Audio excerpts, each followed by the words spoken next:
चलिए, तो आप सभी का वेलकम है और हम कमिटेड हैं अपने जेआईबी सीआईबी को कंप्लीट करने में। और इस कमिटमेंट में आप लोगों का जो है बहुत बड़ा रोल है। मैं तो केवल आपसे पूछता रहूंगा पढ़ा या नहीं पढ़ा।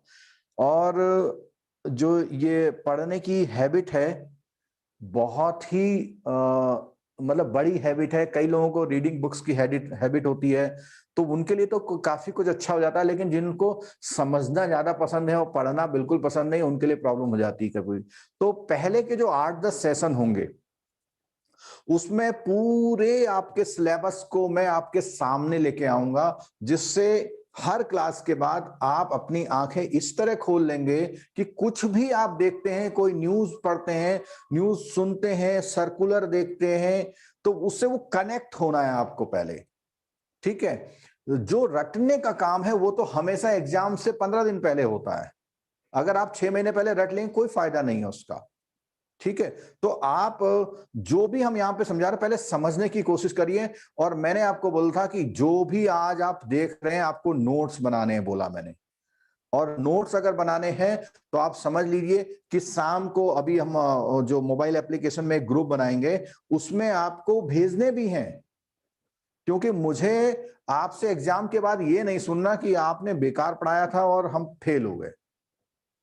ठीक है, मुझे पढ़ाना तो जैसा भी है, लेकिन आपको पढ़वाना है, आपको मजबूर करना है कि आप पढ़ें कुछ। ठीक है, मेरी तरफ से कमिटमेंट में कोई कमी नहीं आएगी। और ये जितने भी लिंक है किसी को भी प्राइवेटली आप शेयर नहीं करेंगे, बिल्कुल आप सुन लीजिए। क्योंकि अभी मैं YouTube की फैसिलिटी इसलिए दे रहा हूं कि बाई चांस जूम का अगर अवेलेबिलिटी नहीं बन पा रहा है तो उससे आपका प्रॉब्लम दूर हो जाए। अदरवाइज ये लेक्चर आपको रिकॉर्डेड भी मिलेंगे बिल्कुल। ठीक है, तो मैं शुरू कर रहा हूं। तो आज मैं टॉपिक लूंगा सबसे पहले इंडियन फाइनेंशियल सिस्टम। सबसे पहला जो टॉपिक मैं आज कवर करूंगा Indian financial system. Basic topic में अगर देखा जाए तो ये जेआईबी का टॉपिक है, लेकिन आप लोग जो सीआईबी वाले हैं, सीआईबी वाले भी जिन्होंने जेआईबी कर लिया वो लोग भी अटेंटिवली सुनेंगे। क्यों सुनेंगे मैं उसका रीजन बताता हूं। देखिए, जब जेआईबी का पेपर आप पास करके बाहर आते हैं तो लोग पूछते हैं कहां से पढ़ा, कैसे पढ़ा, कितना पढ़ा, कितना पढ़ते, तो कहते हैं मैंने तो पढ़ा ही नहीं। और 80% जेआईबी वाले जो पास हो जाते हैं वो अपने वर्क एक्सपीरियंस और अपने एनवायरनमेंट और जो आईबीपीएस की प्रिपरेशन करी होती है उससे पास हो जाते हैं। ठीक है, लेकिन जब हम सीआईबी पे आते हैं तो वही टॉपिक इतने डेप्थ में चले जाते हैं तो फिर हमें दोबारा पढ़ना पड़ता है। तो कल भी मैंने कुछ कॉमन टॉपिक्स बताए थे, तो आज हम बात कर रहे हैं देखिए इंडियन फाइनेंशियल सिस्टम की, और बहुत अच्छी तरह से समझेंगे, आपको मजा आएगा। देखिए कैसे। सबसे पहली बात यह है कि हम एक चौराहे पे खड़े हो जाएं और 10 मिनट खड़े होने के बाद हम लोगों को वॉच करने लग जाएं, तो आप देखेंगे कि अगर आप शहर के चौराहे पे खड़े हैं तो अलग अलग तरह के लोग जा रहे हैं, आप सबको वॉच कर रहे हैं, देखना है आपको। और आप किसी को फिजिक के रूप में देखते हैं, किसी को ब्यूटी के रूप में देखते हैं, किसी को ड्रेस के रूप में देखते हैं, किसी की गाड़ी देखते हैं, किसी की हरकतें देखते हैं, किसी की चाल देखते हैं, कई सारी चीजें देखते हैं। तो अभी आप इमेजिन कीजिए कि आपको फाइनेंशियल स्टेटस के हिसाब से वॉच करना है उनको। तो अगर आप किसी को फाइनेंशियल स्टेटस के हिसाब से वॉच करते हैं तो आपको 3 कैटेगरी उनकी बनानी है।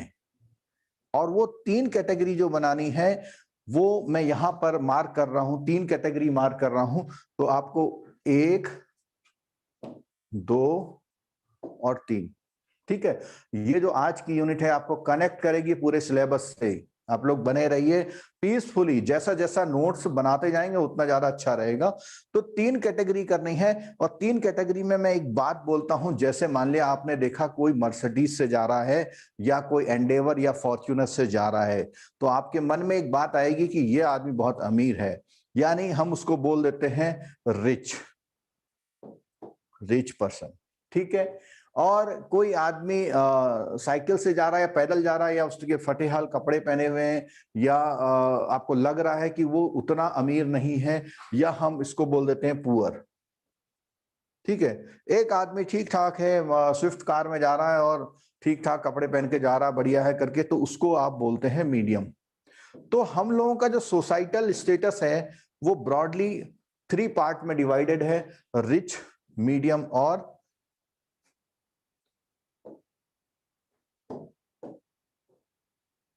रिच, मीडियम और पुअर।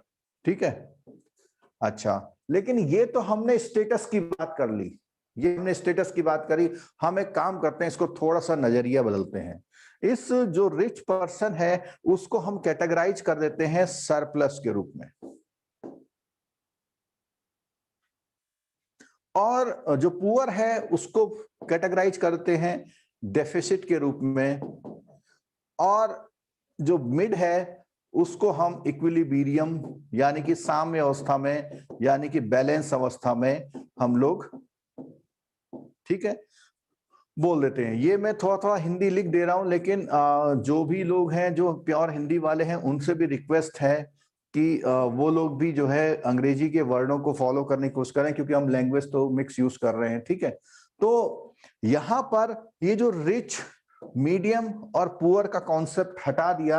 अभी आप देखिएगा कि कोई पुअर कभी यहां पर भी आ सकता है और कोई रिच कभी यहां पर भी आ सकता है। और वो किस तरह से काम करते हैं कि जैसे मान लिया आप बैंकर हैं, आपके वहां 2 तरह के लोग आते हैं। आपको ये सोचना है कि आप लोग वो आंसर देंगे वो चैट बॉक्स में दे सकते हैं। अभी आप इस बोल के नहीं देंगे, चैट बॉक्स में आंसर देंगे। तो आपको आंसर देना है इन तीनों में से कौन से तरह के लोग आपके बैंक में आते हैं। आपको आंसर देना है कौन से तरह के लोग आपके बैंक में आते हैं।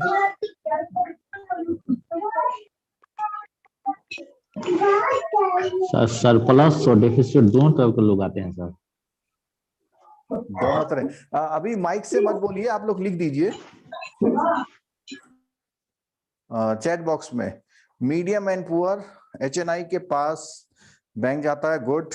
ऑल 3 टाइप आते हैं, सभी तरह के लोग आते हैं, चलो बहुत अच्छा, ऑल टाइप के लोग। तो वो मेरा कहना इसमें थोड़ा सा है, जिन्होंने ऑल टाइप या 3 टाइप का था, मेरा इसमें से थोड़ा कंट्रा आंसर है। मैं कहता हूं 2 तरह के लोग आपके पास आते हैं, ये आपके पास नहीं आता।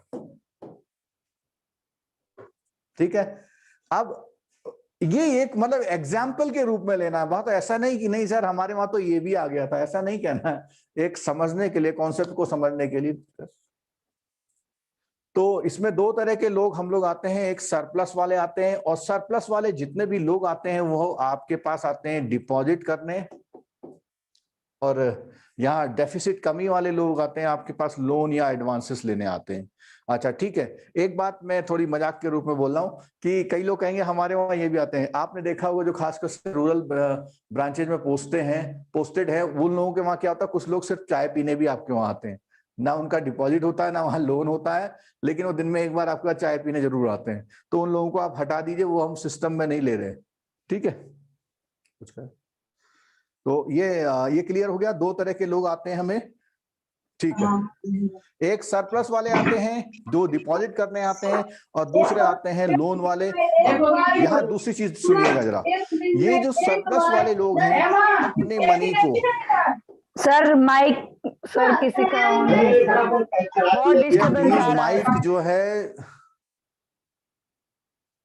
आप लोगों को, आप जो छोटे छोटे बच्चे हैं जो लाइव क्लास ले रहे थे पिछले पूरे 1 साल से, उनसे ज्यादा स्मार्ट बनना पड़ेगा, और आपको समझना पड़ेगा कि कितनी प्रॉब्लम उन लोगों को उस समय पे आई होगी। कुछ कह रहा? अच्छा।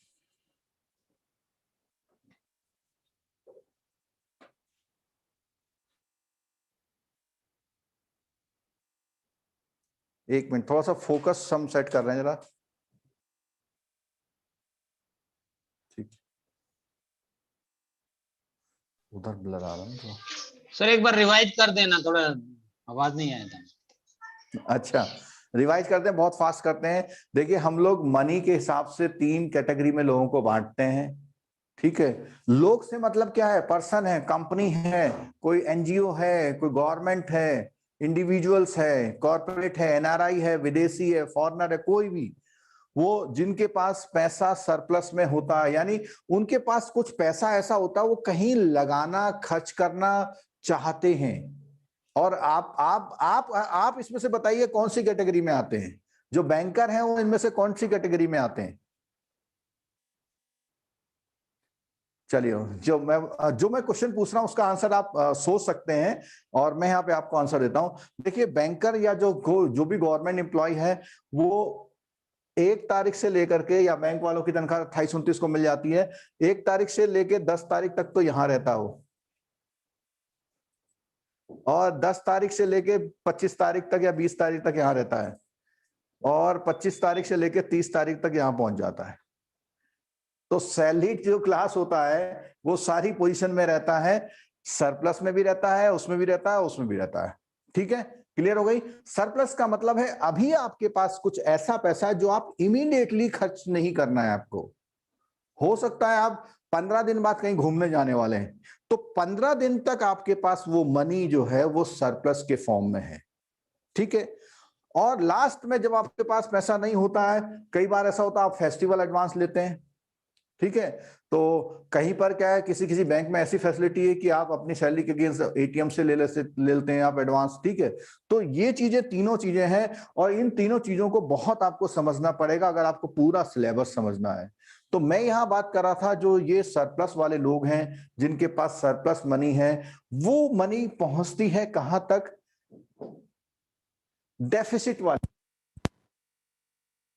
ऐसा करने के लिए कुछ रोल प्ले होता है, और वो रोल प्ले होता है कुछ बंदों के द्वारा, कुछ कंपनी के द्वारा, कुछ कॉर्पोरेट के द्वारा। वो कौन लोग होते हैं? उनको हम टेक्निकली इंटरमीडियरीज बोलते हैं। उनको हम टेक्निकली क्या बोलते हैं, या मध्यस्थ कह सकते हैं आप, इंटरमीडियरीज बोलते हैं। और ये जो इंटरमीडियरीज होते हैं, ये हर सरप्लस वाले बंदे को ढूंढते रहते हैं, और उससे ढूंढने के बाद उससे मनी लेते हैं, और किसी के थ्रू वहां तक पहुंचती है वो मनी जिनके पास कमी है, जो लोन लेने वाले घूम रहे हैं।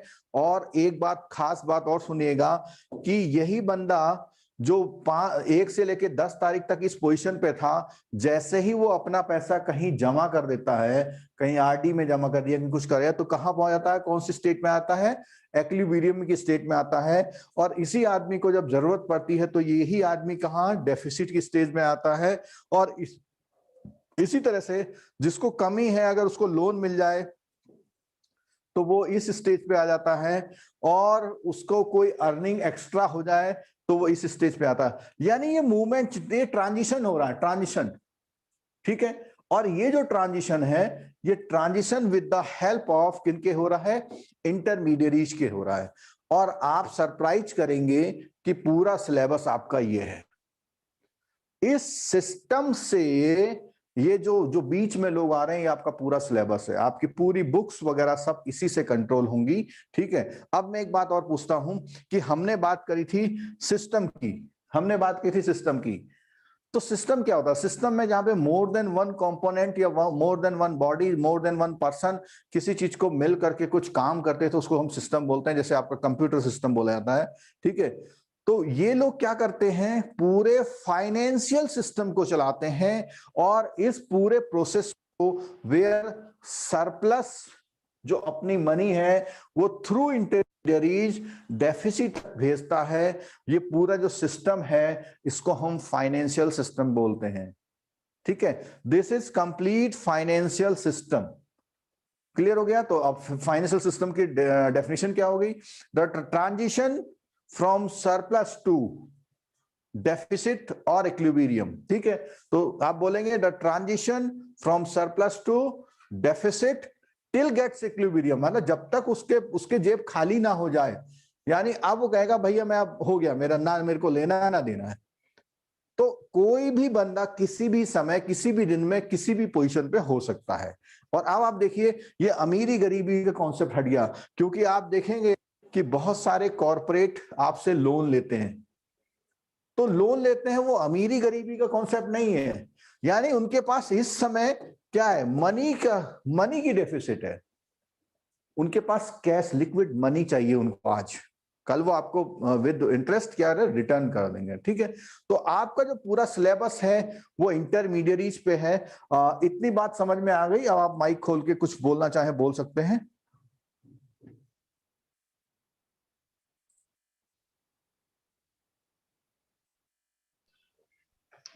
ओके सर, कोई इश्यू नहीं सर, बढ़िया सर। इसमें किसी का कोई छोटा सा क्वेश्चन है उसको हम ले लेंगे।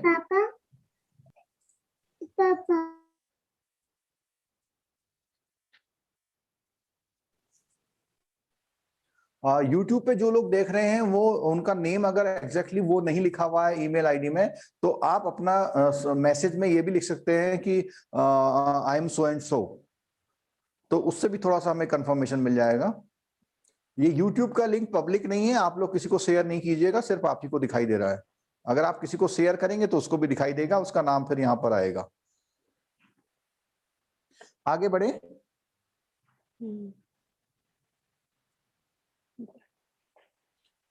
पार्टिसिपेंट अभी इसमें 35 दिखा रहा है इंक्लूडिंग हमारे 3 स्टाफ के साथ, तो इसका मतलब 32 कितना तक इस अटेंडेंस है सर? 38। अच्छा, तो क्या कुछ लोग क्या लीव कर रहे हैं क्या इससे ग्रुप से?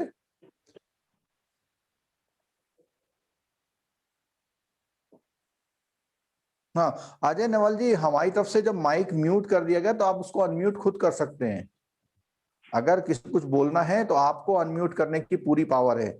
और मेरी एक रिक्वेस्ट और है कि कोशिश करिए कि आप घर में एक ऐसा प्लेस परमानेंट बना लीजिए जहां पे आप बैठ करके क्लास लें, क्योंकि ये क्लास मैंने आपको बोल रहा हूं बार बार, आपको नोट्स बनाने हैं। तो नोट्स आप बिस्तर पर बैठ करके या थोड़ा तिरछा बैठ करके नहीं बनाएं, एक रीडिंग की हैबिट ले आए। ये आपका जेआईबी सीआईबी इस बार कंप्लीट हो जाएगा। थोड़ा सा कमिटमेंट जरूर चाहिए। आईआईबीएफ का हर बार लेवल बढ़ता जा रहा है, तो हर बार आप क्या करते हैं कि इस बार भी 45 आए, इस बार भी 44 पे रह गया। तो अगर आप एक्स्ट्रा मेहनत नहीं करेंगे तो जो 10 मार्क्स वो बढ़ा दे रहे हैं, तो उनको करने के लिए आपको ये मेहनत करनी पड़ेगी। ठीक है, चलिए तो अभी सब लोग म्यूट ऑल कर दीजिए, फिर हम आगे बढ़ते हैं। तो हमारा जो है इतना प्रोसेस तो बिल्कुल समझ में आ गया सबके।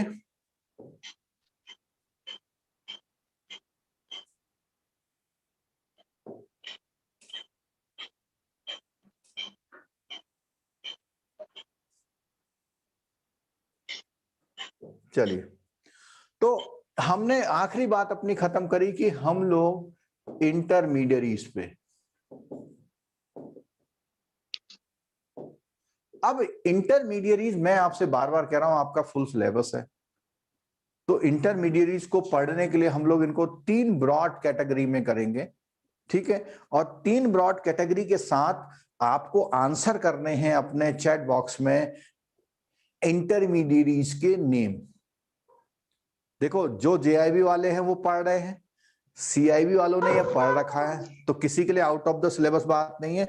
आप लोग चैट बॉक्स में टाइप करना शुरू कर दीजिए। चैट बॉक्स में टाइप कीजिए आप लोग।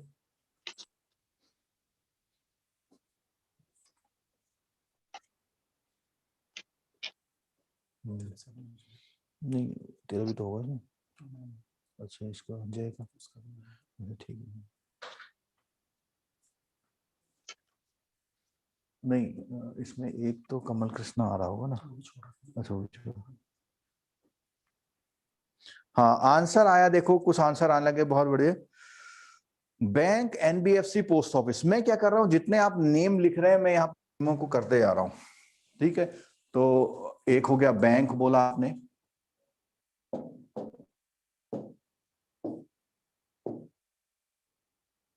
एनबीएफसी बोल दिया। आप इतने दिनों से बैंक में जॉब कर रहे हैं, देखो आज आपके सारे जो हैं वो यहां दिखते जाएंगे। कैपिटल मार्केट, पीएफआरडीए, होल्ड कर लेना सर। एक कैपिटल मार्केट बोला इन्होंने। कैपिटल मार्केट को मैं यहाँ शॉर्ट में स्टॉक एक्सचेंजर लिख देता हूं, ठीक है।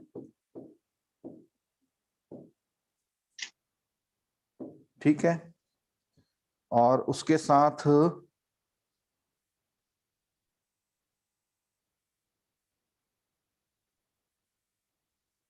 इसमें चैट बॉक्स कैसे आएगा? आ गया।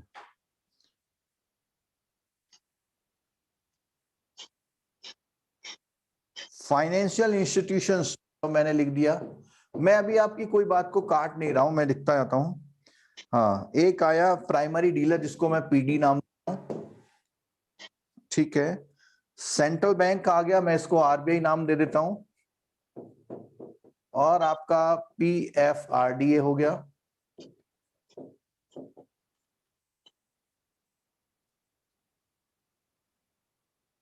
देखिए, आप अपने सिलेबस, किसी ने पोस्ट ऑफिस में लिखा हुआ, वो भी मैंने यहां पे लिख दिया। आप अपने सिलेबस का अभी 10% आंसर नहीं कर पाए हैं। अपनी बुक को, जेआईबी के समय को, अपने उन सब ऑर्गेनाइजेशन को लिखने की कोशिश कीजिए जो भी इंटरमीडियरीज की तरह काम करते हैं, यानी लोगों से फंड लेते हैं और उस फंड को डिप्लॉय करते हैं कहीं पर। बिल्कुल, नाबार्ड बहुत बढ़िया आंसर आया। देखिए,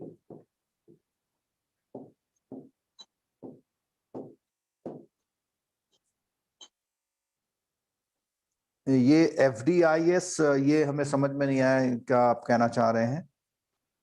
सिडबी, वेरी गुड, सिडबी भी एक आंसर आया है।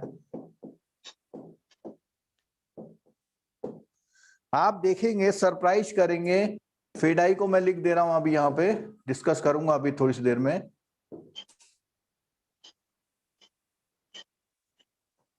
बैंक में सारे आ गए, शेड्यूल्ड कॉमर्शियल बैंक आ गए, प्राइवेट बैंक आ गए, कोऑपरेटिव बैंक, अभी सब हम लेते हैं।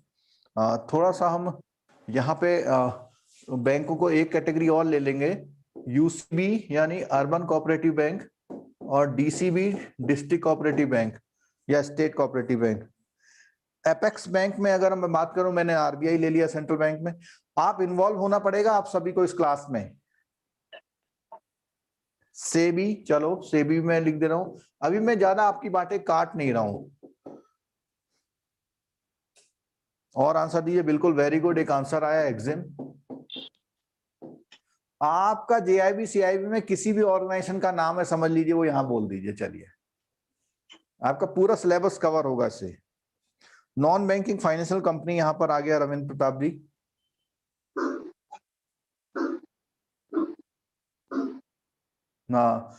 सुरेश मीणा जी ने जवाब दिया हुआ है, इंश्योरेंस कंपनीज। बिल्कुल सही जवाब है। क्रेडिट सोसाइटीज, बिल्कुल ठीक है।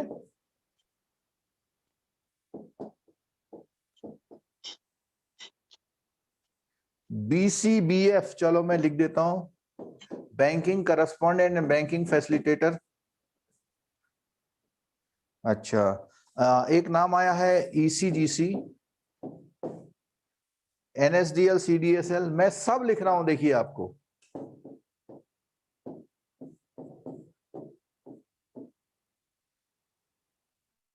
बीसीएसबीआई, आप जो जो बोलते जा रहे हैं सब लिख रहा हूं, क्योंकि मुझे पूरा सिलेबस आपको आपकी आंखों के सामने लाना है कि हमारा कंप्लीट सिलेबस है क्या एक्चुअली।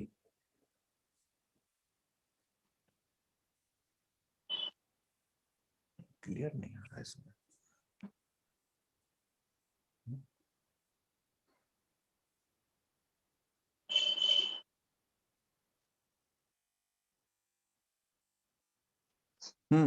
मुद्रा नाम आ गया, चलिए मैंने मुद्रा भी लिख दिया। रजिस्ट्रार आ गए, रिपोजिटरीज आ गए, वेरी गुड। देखिए, आ रहे नहीं आ रहे, कितने नाम आ गए आपके। रजिस्ट्रार आ गया, ठीक। ब्रोकरेज हाउस आ गया, ये मानस हैती जी ने आंसर दिया हुआ है। ब्रोकर्स या ब्रोकर हाउस बोल देते हैं, ठीक है। अच्छा, म्यूचुअल फंड, देखिए कितनी देर में नाम आया म्यूचुअल फंड का। मनी चेंजर, मनी चेंजर अभी मैं नहीं लिख रहा। मनी चेंजर एक फंक्शनैलिटी प्रोवाइड करते हैं।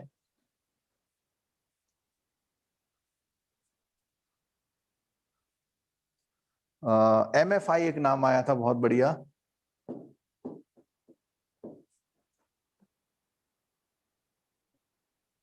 मनी लैंडर्स, मनी लेंडर्स जो है ऑथराइज नहीं है, मनी लेंडिंग का काम जो है वो बंद कर दिया गया है, वो इलीगल है। जिनको मनी लेंडर हम सो कॉल्ड साहूकार बोलते हैं, बंद है। इरडा का नाम आ गया। मर्चेंट बैंकर बहुत बढ़िया नाम आया, देखिए।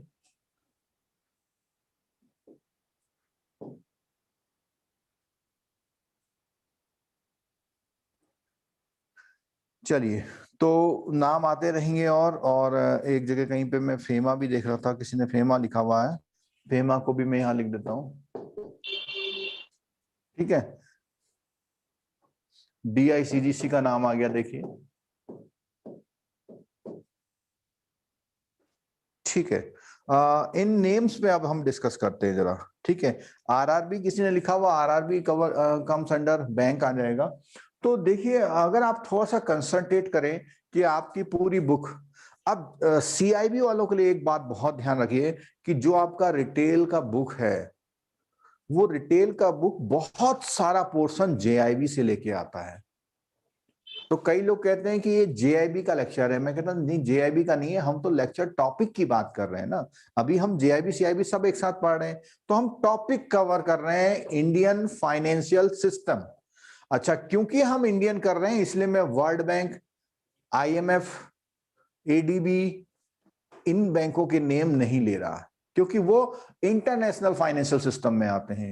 इंडियन फाइनेंशियल सिस्टम में जो इंडिया की ज्योग्राफी में वर्क करते हैं और इंडिया की जो फाइनेंशियल्स को वो करते हैं। अब ये जितने भी हमने पढ़े, इनको हम 3 कैटेगरी में डिवाइड करेंगे, जिससे हमारा सिलेबस और थोड़ा सा कन्फाइंड हो जाएगा। क्या कैटेगरी है? सबसे पहली कैटेगरी हमारी आएगी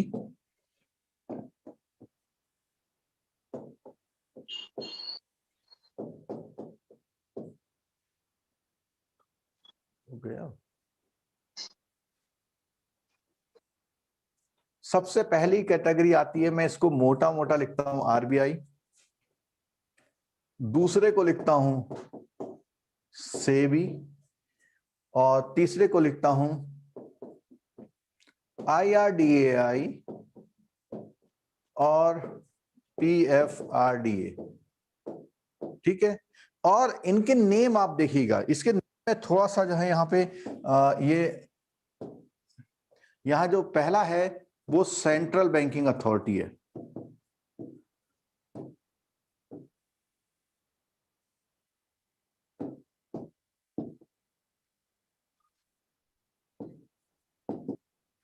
और दूसरा कैपिटल मार्केट रेगुलेटर।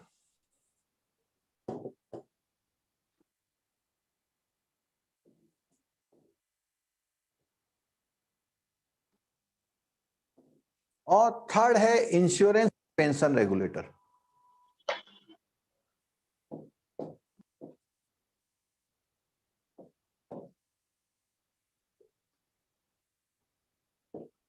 ठीक है, तो central banking authority, capital market regulatory और रेगुलेटरी और इंश्योरेंस एंड पेंशन रेगुलेटर, ठीक है। तो हमने क्या करा, अपने इंटरमीडिएटरीज को 3 पार्ट में कर दिया, और चौथा पार्ट है मिसलिनियस का। और इसके साथ एक और मैं ले लेता हूं आपको, मिसलिनियस के बाद एक ऑटोनोमस है। और इसमें कोई भी जो फॉरेन कंट्रोल्ड है बॉडी वो नहीं शामिल हो रही है, हम केवल उन बॉडीज को ले रहे हैं जो इंडिया की कंट्रोल बॉडी है। अभी आपको थोड़ा सा इंडियन फाइनेंशियल सिस्टम का काफी कुछ स्ट्रक्चर समझ में आ गया होगा, ठीक है, क्लियर है ना। तो नेम हमने सब लिख दिए। अब हम क्या करेंगे, अपनी स्टडी को बहुत स्मूथली आगे बढ़ाने के लिए हमें इन्हें सेग्रीगेट करना पड़ेगा, और हम किस किस टॉपिक में क्या चीज पढ़ेंगे इसको समझना पड़ेगा हमको, ठीक है। इसके साथ साथ मैं जो है, जो हमारी पुरानी स्क्रीन थी, इसमें देखिए कुछ नेम और बढ़ा देता हूं मैं। एक मैं फॉरेक्स वर्ड बढ़ा देता हूं यहां पर,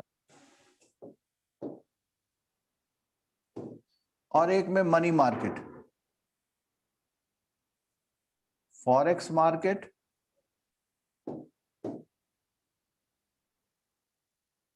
मनी मार्केट, ये और मैंने यहाँ पे ऐड कर दिए थोड़ा सा, ठीक है। तो अब देखिए, जब हम उसमें इतने सारे हमने चीजों को 5 कैटेगरी में डिवाइड किया हुआ है, तो अब हम सेग्रीगेट करते हैं जरा इसको। ठीक है, सेग्रीगेट करते हैं। जैसे सबसे पहले हम बात करते हैं बैंक की, तो बैंक किस कैटेगरी में आता है? तो आप लोग क्या करें, वहां उसके नीचे 1 लिख सकते हैं ऐसे। ठीक है, एनबीएफसी भी आरबीआई के कंट्रोल में आता है। कैपिटल मार्केट और स्टॉक एक्सचेंजेस सेबी के कंट्रोल में आते हैं। फाइनेंशियल इंस्टीट्यूशन है। अब फाइनेंशियल इंस्टीट्यूशन ब्रॉडली जो है, ये सारे फाइनेंशियल इंस्टीट्यूशन है, तो ये इसके जिस भी अंडर में होगा वहां जाएगा। ठीक है, और प्राइमरी डीलर्स, जरा आप आंसर करिए अपने मन से कि प्राइमरी डीलर किसके कंट्रोल में आते हैं? स्टॉक। प्राइमरी डीलर जो है आरबीआई के सर। किसके? आरबीआई के, बिल्कुल ठीक है। हाँ, आरबीआई के हैं। अच्छा, आरबीआई अपने आप में, आरबीआई पूरा बॉडी है। पीएफआरडीए अपना बॉडी है। अच्छा, ये जो पोस्ट ऑफिस है, ये किसके कंट्रोल में आते हैं? गवर्नमेंट के। हाँ, गवर्नमेंट के कंट्रोल में डायरेक्ट आते हैं। जहां हम ये बात कर रहे थे मिसलिनियस वाले में, तो ये गवर्नमेंट वाले में आते हैं, तो इसको हम जो है 4 नंबर कर दे रहे हैं। ठीक है, नाबार्ड किसके अंडर में आता है, बता सकते हैं आप लोग आंसर? गवर्नमेंट के। गवर्नमेंट के? नहीं हैं? नहीं, ईडा आरबीआई। किसके? आरबीआई। आरबीआई। चलिए देखियो आंसर, जब भी एक से ज्यादा ऑटोनोमस में आंसर आता आते हैं तो पॉसिबिलिटी रहती है। अब आप लोग साइलेंट हो जाएं। जब भी आंसर एक से ज्यादा आते हैं तो इसका मतलब पॉसिबिलिटी है कोई तो गलत है। ठीक है, जब एक आंसर आता है तो हो सकता है कि गलत हो या सही हो, लेकिन एक से ज्यादा जैसी आंसर आ जाए तो गलत है। नाबार्ड जो है ऑटोनोमस बॉडी है, यानी नाबार्ड एक ऑर्गेनाइजेशन बना दिया गया। पहले देखो एग्रीकल्चर का सारा काम आरबीआई देखता था, तो वो एक अलग ऑटोनोमस बॉडी बना दी है। केवल गवर्नमेंट उनको कभी कभी फंड प्रोवाइड करती है। ठीक है, अदरवाइज वो अपना पूरा सिस्टम से काम करते हैं। ठीक है, आरबीआई अपने आप में ऑटोनोमस बॉडी है पूरी। ठीक है, अच्छा, तो ये जो है हमारी ऑटोनोमस बॉडी है। सिडबी किसके अंडर में आता है? सिडबी अगेन ऑटोनोमस बॉडी है। देखो पहले ये भी सब आरबीआई देखता था। आपका फेडाई किसके अंडर में आता है? फेडाई किसके अंडर में आता है? चलो इसमें मैं RBI क्लियर सर। कर दूं, फेडाई एक तरह से एज सच आरबीआई इंटरमीडियरीज नहीं है, क्योंकि ये कोई भी फाइनेंशियल ट्रांजेक्शन नहीं करता। ये एक एसोसिएशन है उन लोगों की जो फॉरेन करेंसी के ट्रांजेक्शन करते हैं, यानी कि जो डीलर्स होते हैं उनके ट्रांजेक्शन उनके लिए कंट्रोल करती है। तो फेडाई क्या है? एक एसोसिएशन है जो इंटरमीडियरीज की तरह नहीं ली जाती है। अच्छा, अब आता हमारा urban cooperative bank. Urban cooperative bank हमारे किसके अंडर में आते हैं बताइए? देखो अर्बन कोऑपरेटिव और जो स्टेट कोऑपरेटिव बैंक हैं उसमें फर्क समझ लीजिए। अर्बन कोऑपरेटिव बैंक आरबीआई और स्टेट गवर्नमेंट के कंट्रोल में होते हैं, लेकिन जो कोऑपरेटिव बैंक्स होते हैं वो नाबार्ड एंड स्टेट गवर्नमेंट के होते हैं। ये ध्यान रखिएगा, ये कई बार जो है क्वेश्चंस जेआईबी में पूछा गया है। ठीक है, तो डिस्ट्रिक्ट कोऑपरेटिव बैंक भी RBI sorry NABARD plus state में आते हैं, तो ये भी ऑटोनोमस की तरह हो गए एक तरह से। अच्छा, सेबी अपने आप में खुद रेगुलेटर की तरह काम करता है। एक्सिम बैंक किसके कंट्रोल में आते हैं? किसी के कंट्रोल में नहीं आते, ऑटोनोमस की तरह काम करते हैं। इंश्योरेंस कंपनी जो है 3rd नंबर पे आती हैं, जो हमारा 3rd ब्लॉक था इसमें, यहां पर इस ब्लॉक में आती हैं 3rd वाले पे। और क्रेडिट सोसाइटीज, अब यहाँ पे जो क्रेडिट सोसाइटीज की अगर बात करें, अगर वो एग्रीकल्चर क्रेडिट सोसाइटी है तो एग्रीकल्चर क्रेडिट सोसाइटी आती है आपकी नाबार्ड के कंट्रोल में। ठीक है, और नॉर्मल क्रेडिट सोसाइटी है तो वो सोसाइटी रजिस्ट्रार यहाँ होते हैं हर डिस्ट्रिक्ट में, उनके कंट्रोल में होती है। हर स्टेट में एक डिपार्टमेंट होता है रजिस्ट्रार ऑफ सोसाइटीज करके, तो उसमें हर तरह की सोसाइटी को कंट्रोल करने का काम करते हैं वो। ठीक है, अच्छा, banking correspondent and banking facilitator. देखो ये क्या है, किसी ना किसी बैंक के एजेंट के रूप में काम करते हैं, ठीक है। तो इसमें जो रूल होगा वो बैंक उसको देखेगा। आरबीआई उनके लिए रेगुलेशंस बनाती है, लेकिन वो पर्टिकुलर बैंक टू बैंक काम करते हैं, ठीक है। ईसीजीसी अपने आप में एक ऑटोनोमस बॉडी है। एनएसडीएल और सीडीएसएल ये दोनों जो हैं शेयर मार्केट से रिलेटेड होते हैं, तो इसमें सेबी का भी गवर्नमेंट का जो है सेबी का भी रोल होता है, ठीक है। अच्छा, बीसीएसबीआई बिल्कुल ऑटोनोमस सोसाइटीज है, इसका ये इंटरमीडियरीज की तरह काम नहीं करती। हाँ, ये इंटरमीडियरीज के जो गलत काम है उन पे वॉच करती है, खासकर से क्या है जो है बैंकिंग, जो भी कस्टमर के साथ कोई कंप्लेंट्स वगैरह होती है उनको डील करने के लिए रूल रेगुलेशन बनाती है। डील नहीं करती, उनके कोड्स बनाती है, ठीक है। अब है मुद्रा। मुद्रा देखो, मुद्रा अपने आप में कोई इंटरमीडियरी नहीं है।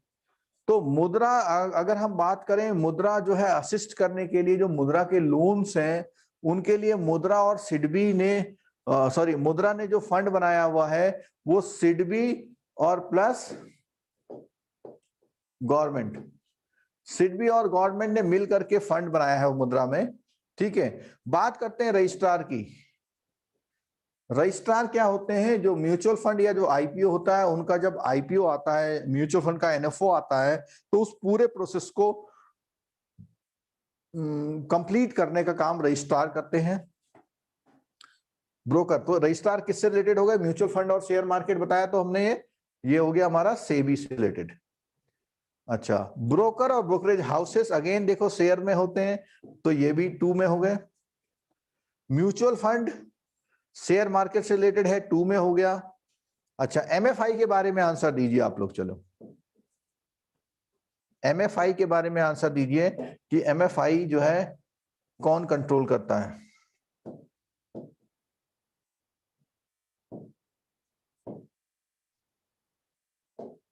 आप लोग चैट का इस्तेमाल कर सकते हैं, बोलना जरूरी नहीं है।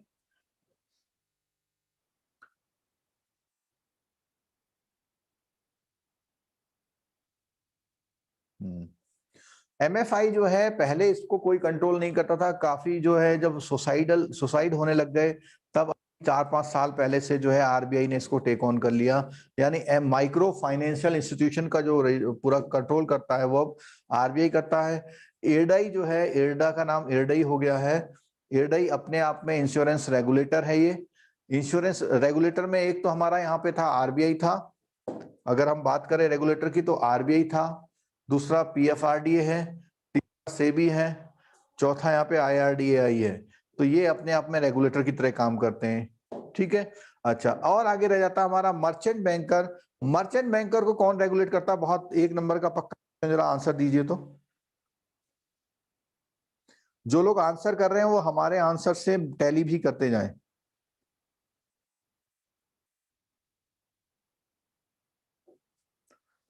हाँ, तब तक दो मानस जी ने आंसर दिया हुआ है, देखिए।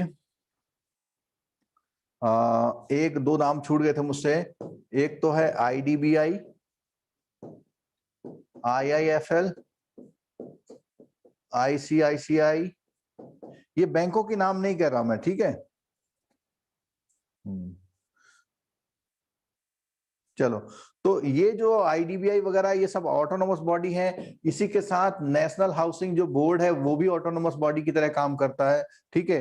अब कई लोगों ने मर्चेंट बैंकर का आंसर आरबीआई दिया था, आरबीआई आंसर गलत है, इसीलिए क्वेश्चन आता है। क्योंकि आपने क्या सोचा, बैंकर है, आपने सोचा बैंकर है तो ये क्या हो जाएगा, आरबीआई कंट्रोल हो जाएगा। बिल्कुल नहीं, ये बैंकर है मर्चेंट का बैंकर, यानी मर्चेंट्स को fund available, capital fund available कराने के लिए काम करता है। तो ये जो है वो वाला नहीं है बैटरी, ठीक है। कर दो, बदल दो, वहीं जाकर बदल दो, वहीं जाकर बदल दो, ऑफ कर दो। तो आप बैटरी चेंज कर रहे हैं, 2 सेकंड होल्ड करिएगा।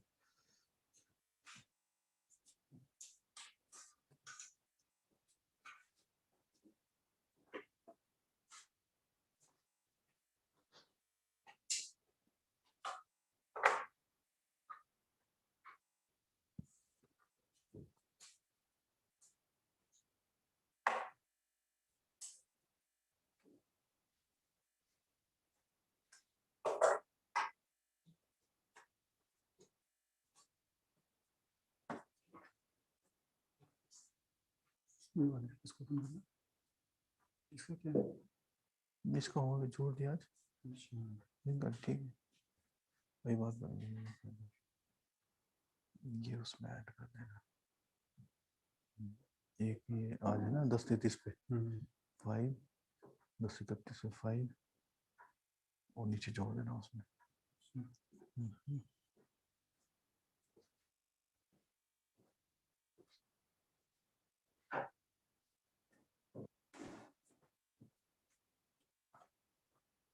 चलिए ये हमने ऐड कर लिया है इसको, ठीक है।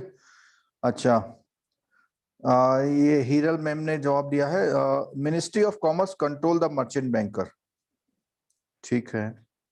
चलो तो ये बात समझे, ये क्वेश्चन कई बार आता है कि मर्चेंट बैंकर कौन होते हैं। मैंने थोड़ा सा ब्रीफ बताया आपको। मर्चेंट बैंकर वो होते हैं जो हमारे पूरा जो कैपिटल मार्केट की फंडिंग को अवेलेबल कराते हैं, ठीक है। अब ये जितना कैटेगराइजेशन हमने किया है, क्या आपको ये चीज अभी जितना हमने जिस तरह से बताया पसंद आया आपको, कि आपका सिलेबस किस तरह से डिफाइन होता है पूरा? सर मैं आप लोगों से तारीफ सुनना चाह रहा हूँ, जरा बोलिए।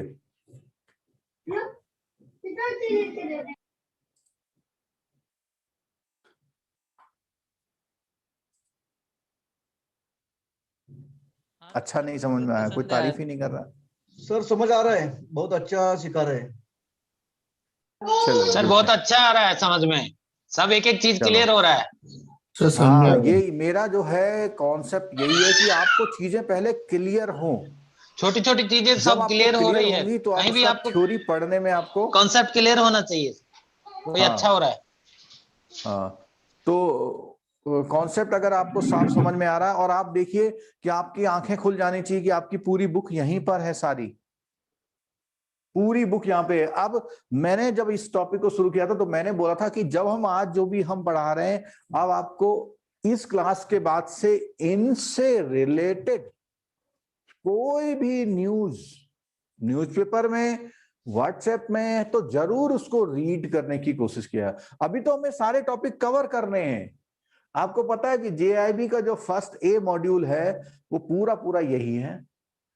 सीआईबी के लिए रिटेल में इनमें से काफी क्वेश्चंस आएंगे। सीआई में जिनका रिटेल हो गया होगा तो उनके प्रमोशन के लिए या वैसे नॉलेज के लिए काम आ जाएंगे, ठीक है। अब कई सारे टॉपिक हैं, जैसे अब जब हम बात करेंगे आरबीआई की बात, तो आरबीआई आपका जो ट्रेजरी का आपका पूरा सिस्टम है उसमें काम आएगा आपको, ठीक है। तो चलो और आगे बढ़ते हैं। अभी कुछ जो नाम हम स्क्रीन शेयर कर रहे हैं अपने, इसमें स्क्रीन देखिएगा जरा अपने टीवी स्क्रीन पर।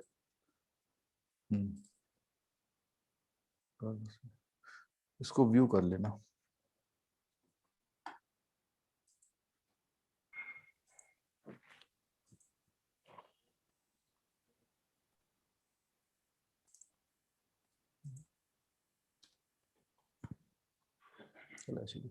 सर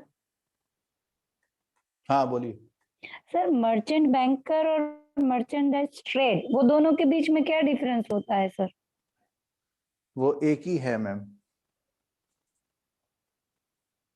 अब वैसे अगर आप मर्चेंट की जगह कॉमर्शियल बैंक वर्ड यूज करते हैं तो हमारे वाले बैंक आ जाते हैं, ओके, है ना।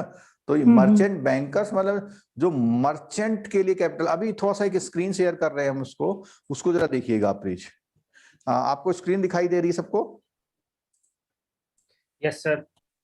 हाँ, ये बेसिकली आपकी बुक का ही पार्ट है, केवल मैं एक्सप्लेनेटरी मोड में आ रहा हूँ। देखिए आप स्क्रीन पे अगर आप देखेंगे तो सबसे पहले इधर 3 कैटेगरी है, हमने 5 कैटेगरी आपको एक्सप्लेन करी थी, और उन 3 कैटेगरी में वो जो मुझे पिन किया हुआ है ना, अच्छा आ गया, तो यूट्यूब पर भी आ गया होगा। हाँ, तो देखो मॉनेटरी कंट्रोल, अब यहाँ पे थोड़ा सा उसको ब्रॉडेन किया हुआ उस कॉन्सेप्ट को, कि सेंट्रल बैंकिंग अथॉरिटी यानी कि आरबीआई जो है आपको मॉनेटरी कंट्रोल करता पूरा। तो इसके लिए फिर एक चैप्टर पड़ता है आपका, जो सीआईबी वाले हैं उनके एबीएम में या बीएफएम में क्वेश्चन आता है कि सीआरआर कैलकुलस आता है, तो वो मॉनेटरी कंट्रोल का थोड़ा सा पार्ट आता है। दूसरा आता है सुपरविजन ओवर। अब ये फंक्शनैलिटी की बात आती है, किन किन की बात है, देखो कॉमर्शियल बैंक की बात यहाँ पे हमने आरबीआई बोला, ठीक है, एनबीएफसी की बात आ रही है, प्राइमरी डीलर आ रहे हैं यहाँ पे, फाइनेंशियल इंस्टीट्यूशन की बात करी हमने, कोऑपरेटिव बैंक्स। अब ये कोऑपरेटिव बैंक्स कौन से हैं? अगर आरबीआई के साथ आ रहे हैं तो कोऑपरेटिव बैंक्स, ये उन कोऑपरेटिव बैंक की बात कर रहा है जो स्टेट कोऑपरेटिव बैंक है, अर्बन कोऑपरेटिव बैंक है, ठीक है। उसके बाद क्लियरिंग एंड सेटलमेंट सिस्टम, उसका बेसिक वर्क होता है, स्क्रॉल डाउन करना। अब ये फंक्शन की बात है कि मैनेजमेंट ऑफ गवर्नमेंट के डेट को मैनेज कर रहा है। बैंकर टू गवर्नमेंट, यानी कि गवर्नमेंट का बैंकर है। लेंडर, ये इसको हम एक एक चीज करके करेंगे, जेआईबी वाले में काफी ब्रॉड में जाएंगे हम इसमें, ठीक है। सबसे नीचे regulating money market through monetary instrument, CRR, SLR, bank rate, repo rate, reverse repo rate, MSF वगैरह से वो करता है, ठीक है। अगर हम सेकंड पार्ट की बात करें तो सेकंड पार्ट में कैपिटल मार्केट रेगुलेटरी, जिसको हम सेबी बोल रहे थे, उसका देखो equity and debt market supervision, यानी कि जितना भी इक्विटी एंड डेट मार्केट, ये जो भी कैपिटल से रूप उनके फॉर्म में, जैसे आपको पता होगा कोई कोई कंपनी डिवेंचर उठाती है, तो डिवेंचर उठाने का मतलब क्या है? वो डिवेंचर इश्यू करती है, पब्लिक से पैसा लेती हैं, ठीक है। तो इसमें क्या है, वो एफडी के फॉर्म में इश्यू करती हैं, और ये जो डिवेंचर है ये कैपिटल मार्केट का एक पार्ट होता है, ठीक है। उसके बाद है सुपरविजन ओवर, क्या करती है? अब देखो यहाँ पे ध्यान से देखिएगा सेबी के रोल क्या क्या है। तो स्टॉक एक्सचेंजेस हमने बता दिया था, ब्रोकर्स बता दिया था, इक्विटी एंड डेट रेजर, ये एक नया वर्ड अभी तक हमने यूज नहीं किया था। इक्विटी एंड डेट रेजर, इसका मतलब होता है किसी भी कॉर्पोरेट के लिए इक्विटी के रूप में फॉर्म पैसा अवेलेबल कराना, और डेट के, ये जो हम जितने टेक्निकल वर्ड बोल रहे हैं धीरे धीरे करके ईज आउट होते जाएंगे आपके, ठीक। आगे नेक्स्ट है इसमें इन्वेस्टमेंट बैंकर। देखो मर्चेंट बैंकर का दूसरा नाम आ गया इन्वेस्टमेंट बैंकर, तो ये दोनों बात ध्यान रखना कि मर्चेंट बैंकर्स और इन्वेस्टमेंट बैंकर एक ही होते हैं, जो कॉर्पोरेट को फंडिंग अवेलेबल कराने के लिए एक तरह से लॉबी का काम करते हैं। और मर्चेंट बैंकर के पास दोनों लोगों की जानकारी होती है, सरप्लस वाले की भी और डेफिसिट वाले की, यानी कि किस कॉर्पोरेट को पैसा चाहिए उन्हें पता होता है, और कौन कॉर्पोरेट में पैसा लगाना चाहता है उन्हें पता होता है एक फंड में, ठीक है। फिर नेक्स्ट आती है, यहाँ पे लिस्टिंग किया था, तो ही बड़ा जो है FII, foreign institutional investor, foreign institutional investor. कितने पार्टिसिपेंट हैं? पार्टिसिपेंट्स अभी जो हैं, ठीक है, ऑलमोस्ट सभी हैं। और अगर आपके जानने वाले में से कोई ऐसे लोग हैं जिन्होंने अभी तक ये लिंक ज्वाइन नहीं किया होगा और पेमेंट किया हुआ है, तो प्लीज आप भी कोऑपरेट कर दीजिएगा या उनको बता दीजिएगा, क्योंकि कल रात में कई लोगों को नहीं मिला था, हमने रात में जोड़ा, आज वो जुड़ गए हैं काफी लोग, ठीक। आगे देखते हैं। इसके बाद नेक्स्ट पॉइंट इसमें आता है वही कस्टोडियन। FII के बाद देखिए अगला पॉइंट है कस्टोडियन, और कस्टोडियन में आपके आते हैं जो भी सिक्योरिटी स्क्रिप्ट को इश्यू करके अपनी रेस्पॉन्सिबिलिटी लेते हैं, उनको हम कस्टोडियन बोलते हैं। उसके बाद है डिपॉजिटरीज। तो डिपॉजिटरीज की बात जहां पे आई थी, तो मैंने आपसे बोला था कि ये 2 डिपॉजिटरी इंडिया में, कई बार ये क्वेश्चन आता है कि out of these which is not depository working in India करके आता है, तो उसमें 4 नाम होते हैं, 4 में से एक नाम इन दोनों में से कोई होगा। नेशनल सिक्योरिटीज डिपॉजिटरीज लिमिटेड और सेंट्रल डिपॉजिटरी सर्विसेज लिमिटेड। इसके बारे में थोड़ा सा मैं आपको एक्सप्लेन कर दूं। आप में से कई लोगों के पास डीमेट अकाउंट होगा। कभी आपने अपने डीमेट अकाउंट का स्टेटमेंट देखा है? डीमेट अकाउंट, डीमेट अकाउंट का अगर आप स्टेटमेंट देखेंगे तो आप देखेंगे कि मेरा आईसीआईसी बैंक के साथ है, मेरा पीएनबी के साथ है।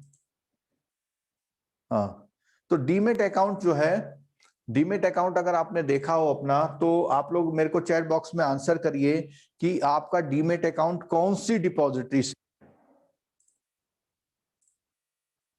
चैट बॉक्स में आंसर कर दीजिए छोटा छोटा। हाँ, एनएसडीएल। देखो निशांत गौरव जी ने आंसर दिया है कि उनका जो है एनएसडीएल से है। कोई मुझे एक ऐसा आंसर भी दे सकता है जिसका जो है डिपॉजिटरी अकाउंट सीडीएसएल। देखिए बस ये 2 आंसर आगे स्नेहलता मैम ने बोल दिया और हितेश चौहान जी ने। तो आप देखो कि 2 डिपॉजिटरी, क्या कोई इसके अलावा भी कोई डिपॉजिटरी नहीं है? इंडिया में तो नहीं है, ठीक है।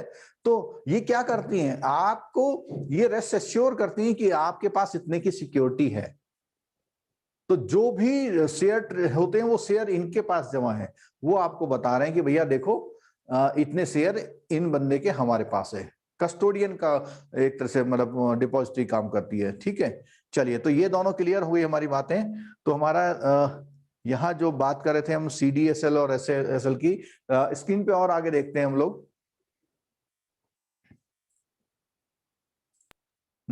अब बात आती है लिस्टेड कंपनीज की। देखो, सॉरी, डिपॉजिटरी की बात है। म्यूचुअल फंड हमने आपको बता दिया, ऑल ओवर इंडिया जितने भी म्यूचुअल फंड काम करते हैं, चाहे वो फॉरेन कंपनी के हों, उसका कंट्रोल सेबी के पास होता है। नेक्स्ट है लिस्टेड कंपनीज। देखो, लिस्टेड कंपनी से मतलब क्या है? लिस्टेड कंपनी से मतलब यह है कि जिस भी कंपनी ने पब्लिक से पैसा लिया हुआ है, मनी लिया हुआ है और उसको शेयर इश्यू किया हुआ है, तो उसको कहीं ना कहीं लिस्टेड होना पड़ता है। तो उसके लिए जो है लिस्टेड कंपनी का कॉन्सेप्ट काम करता है। उसके बाद है service provider to capital market like registrar. तो रजिस्ट्रार हमने स्क्रीन पे लिखा हुआ था, इधर यहाँ लिखा हुआ था हमने नीचे रजिस्ट्रार, यहाँ पे लेफ्ट हैंड पे राइट सबसे नीचे यहाँ लिखा हुआ था। ठीक है, तो ये रजिस्ट्रार भी हो गए। अब थर्ड हमारे आते हैं इंश्योरेंस एंड पेंशन रेगुलेटर। तो अगर हम इंश्योरेंस एंड पेंशन रेगुलेटर की बात करें तो पहला वर्क आता है regulatory framework including rules and regulations for running insurance business. यानी इंश्योरेंस बिजनेस आपको चलाना है तो उसके रूल्स रेगुलेशंस सब ये बनाएंगे।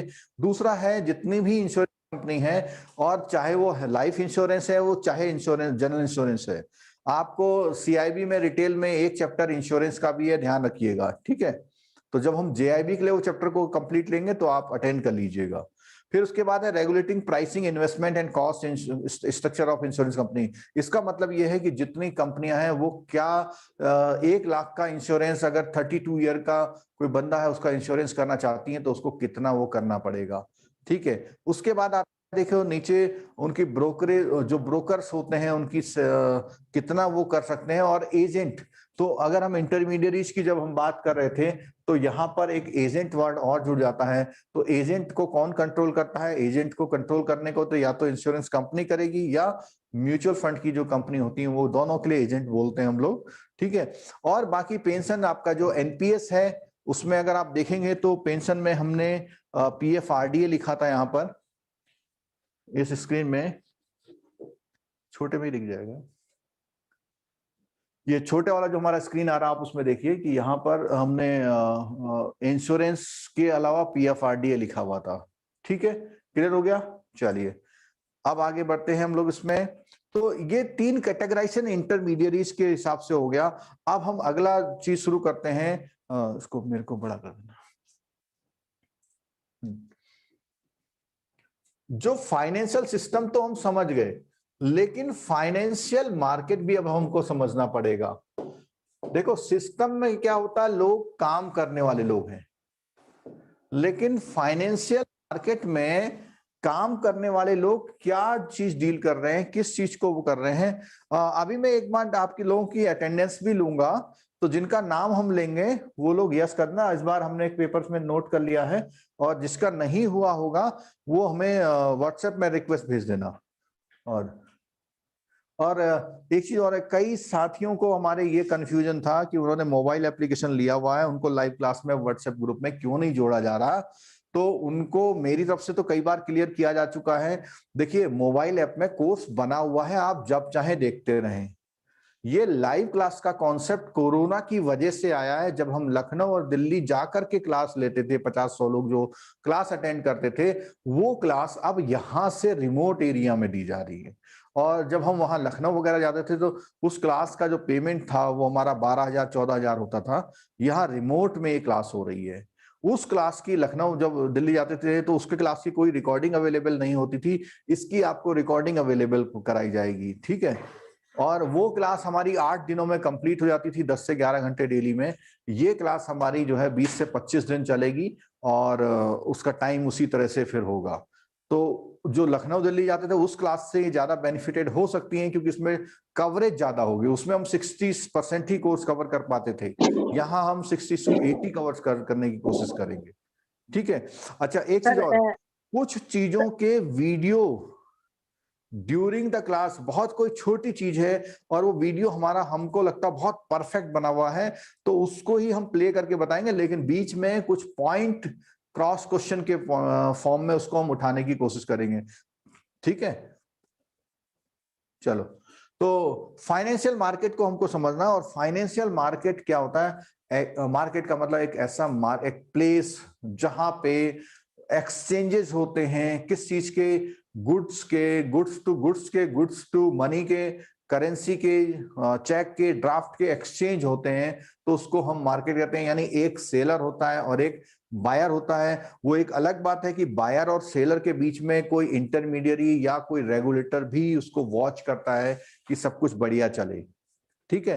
तो जब फाइनेंशियल मार्केट की बात आती है तो फाइनेंशियल मार्केट 4 टाइप के होते हैं, ठीक है। अब हम यहाँ पे सब्जी मंडी और अनाज मंडी को छोड़ देंगे, हम केवल फाइनेंशियल मार्केट जहां पे मनी की डील होती है, मनी वर्सेस मनी, एक तरफ से मनी आती है, दूसरी तरफ से जाती है, थोड़े समय बाद जाती है, और उस मनी के बदले में एक स्क्रिप्ट यानी सिक्योरिटी इश्यू हो जाती है।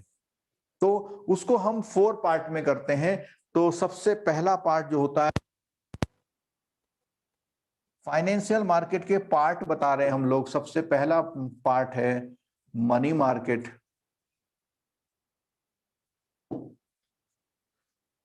दूसरा हमारा आता है डेट मार्केट, और तीसरा आता है फॉरेक्स, और फोर्थ आता है कैपिटल मार्केट, ठीक है। तो ये जो मार्केट है, money market, debt market, forex market और कैपिटल मार्केट, हमारे पूरे मनी के ट्रांजैक्शन इस 4 ब्रॉड कैटेगरी में आते हैं।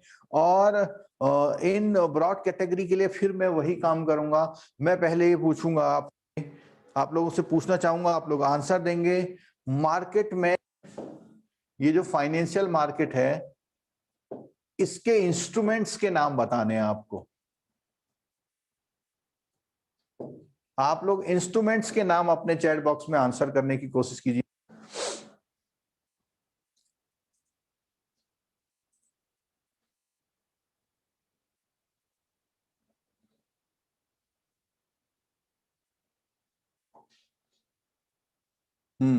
देखो, नाम दिया हुआ इंस्ट्रूमेंट का, चेक, डीडी, शेयर, इसमें चैट बॉक्स निकालना,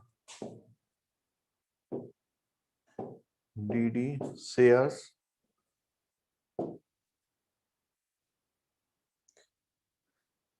call money, bill of exchange, बिल्कुल ठीक, ये इंस्ट्रूमेंट्स हैं। Treasury bill, government security, very good, call money के साथ notice money,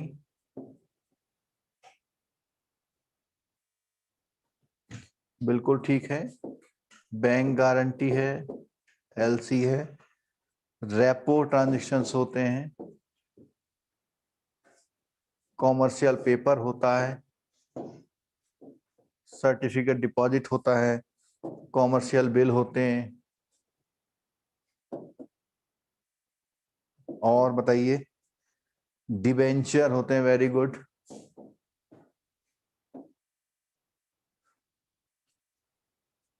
open market operation. Open market operation तो एक फंक्शन है। ओपन मार्केट ऑपरेशन एक फंक्शन है, एक प्लेस है जहां पे इन इंस्ट्रूमेंट्स की डीलिंग होती है। लिक्विडिटी एडजस्टमेंट फैसिलिटी रेपो में ले लेते हैं हम लोग, एलएएफ बोला है किसी ने, एमएसएफ बोला हुआ है, रेपो के साथ एमएसएफ बोल देते हैं, चलो। बॉन्ड्स आ गया आंसर, मैं बहुत देर से सोचा था किसी ने बॉन्ड नहीं लिखा, ठीक है। चलिए, अब देखो क्या हो रहा है कि जब आप लोग पार्टिसिपेट कर रहे हैं, तो पार्टिसिपेट करने में वो आंसर दो वो दे रहा है, दो वो दे रहा, तो पूरा एक कंसोलिडेट आ गया। अब यहाँ हमने बात करी इंस्ट्रूमेंट्स की। इंस्ट्रूमेंट से मतलब है कि जैसे सब्जी मंडी में गोभी, आलू, टमाटर, प्याज मिलता है, फल मंडी में सेब, संतरा, केला मिलता है, ऐसे ही हमारा जो मार्केट है, फाइनेंशियल मार्केट है, उस मार्केट में इतने इंस्ट्रूमेंट्स की डीलिंग होती है। और भी कुछ है, अभी हम लोग सिलेबस के अकॉर्डिंग चल रहे हैं। तो ये जो है सारे इंस्ट्रूमेंट्स, अभी जैसे मैं बात करूं, स्वैप की बात करता हूं, करेंसी स्वैप होता है, फॉरवर्ड रेट एग्रीमेंट्स होते हैं यहाँ पे, ठीक है, फॉरेन करेंसी के बिलों का डीलिंग होता है, ये सब क्या है, इंस्ट्रूमेंट्स हैं। और ये इंस्ट्रूमेंट्स अभी हम बुक का यूज करेंगे, किस ब्यूटीफुल तरीके से उसमें दिखाए गए हैं, जरा देखते हैं। बुक दिखाइए जरा, नीचे कर लीजिएगा, और एक चार्ट है ऊपर था शायद, है ऊपर है, नहीं ऊपर, ऊपर के पेजों में आइए।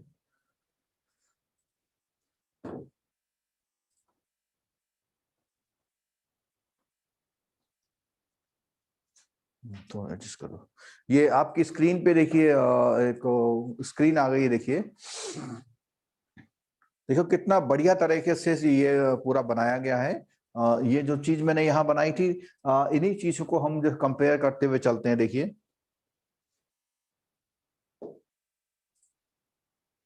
मनी मार्केट में, देखिए तो मनी मार्केट में आप देख पा रहे हैं कि कौन कौन से इंस्ट्रूमेंट हैं। तो कॉल और नोटिस मनी है, कॉल, नोटिस और टर्म मनी। अब CIB के जो C मॉड्यूल है BFM में, उसमें ट्रेजरी प्रोडक्ट में यही सब, इन्हीं सब का नेम है, ठीक है। फॉरेक्स आपका अलग से है, और कैपिटल मार्केट की लिमिटेशंस ज्यादा जो है JIB में है, ठीक है। तो इसमें देख रहे हैं आपकी मनी मार्केट में कॉल, नोटिस और टर्म मनी है। नहीं, ठीक है, आप लोग स्क्रीन पे देखते रहिएगा, छोटा छोटा मैं यहाँ पे भी लिख रहा हूँ, ये भी आपको छोटी स्क्रीन पे दिखाई देगा, ठीक है। तो कॉल, नोटिस, मनी के बाद क्या है, ट्रेजरी बिल्स भी यहीं पर आते हैं, देखो जो हमने पीछे पेज में लिखे थे। उसके बाद है certificate of deposit, commercial paper, ठीक है। और उसके बाद है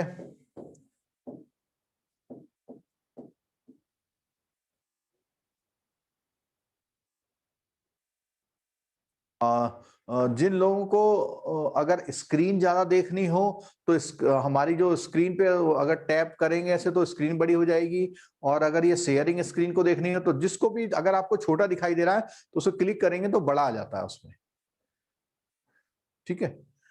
अच्छा, हाँ, तो ये इतनी चीज हो गई। एक और चीज क्या है इसमें, रेपो और कॉमर्शियल बिल, रेपो है और कॉमर्शियल बिल है। तो ये सारी चीजों की डीलिंग कहाँ हो रही है, मनी मार्केट में हो रही है।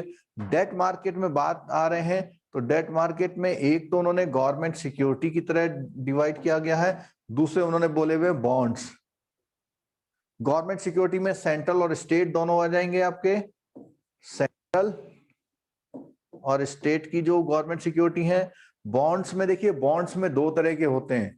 बॉन्ड जो है, एक तो जो है कॉमर्शियल ऑर्गेनाइजेशन करते हैं, एक PSU के भी बॉन्ड्स आते हैं, ठीक है। और कॉर्पोरेट सिक्योरिटी, तीसरी बात क्या है, कॉर्पोरेट सिक्योरिटी के रूप में। तो कॉर्पोरेट जो सिक्योरिटी इशू करती है उसको हम भी जो क्या बोलते हैं, बॉन्ड के फॉर्म में बोलते हैं, या उसको डिवेंचर भी बोल देते हैं, ठीक है। और PSU के बॉन्ड और FI, फाइनेंशियल इंस्टीट्यूशन के बॉन्ड।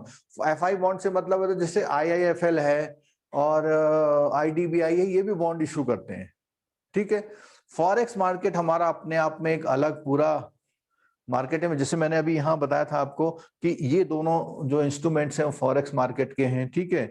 और अगर हम इसकी बात करें, कैपिटल मार्केट की बात करते हैं, तो कैपिटल मार्केट के इंस्ट्रूमेंट हैं, म्यूचुअल फंड है आपके कैपिटल मार्केट के इंस्ट्रूमेंट, यूलिप प्लान है इंश्योरेंस में, वो कैपिटल मार्केट के इंस्ट्रूमेंट्स हैं। और इसके अलावा आपके कैपिटल मार्केट में जो ये ADR GDRs हैं, वो कैपिटल मार्केट में डील होती हैं। तो ये इंस्ट्रूमेंट्स किसके हैं, आपके कैपिटल मार्केट के।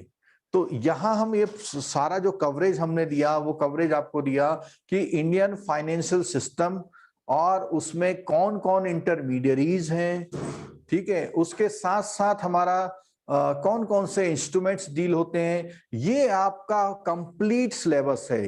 अब आपका जो होमवर्क है वो आपको क्या करना है, देखिए होमवर्क में जो JIB वाले हैं वो फर्स्ट यूनिट जो है उनकी फर्स्ट यूनिट के हेडिंग्स को वो करेंगे, और अगर उनमें कोई चीज नहीं समझ में आई तो उस हेडिंग्स को थोड़ा देखिए आपको बुक से थोड़ा सा अटैचमेंट बढ़ाना पड़ेगा, उसके एमसीक्यू आप करेंगे, ठीक है। तो कंप्लीट आपका होगा। अच्छा, सीआईबी वालों के लिए क्या है, सीआईबी वाले जो ट्रेजरी प्रोडक्ट वाला जो टॉपिक है आपका यूनिट नंबर 17 है बीएफएम में। बीएफएम में यूनिट नंबर 17 है, उसको आप ध्यान से करेंगे तो उसमें जो इंस्ट्रूमेंट्स हैं उसको पढ़ने की कोशिश करेंगे। नहीं, हम भी कवर कराएंगे यहाँ पे, लेकिन एडवांस स्टडी में और ज्यादा पढ़ने के लिए, फैक्ट बनाने के लिए करना है। अपनी बुक में जब आप पढ़ेंगे जो इंपॉर्टेंट पॉइंट हो उनको आप अंडरलाइन करेंगे, खासकर से फैक्चुअल पॉइंट। देखो कॉन्सेप्चुअल तो हम यहाँ पे बताते जाएंगे, तो फैक्चुअल पॉइंट हम वहां पे वो करेंगे।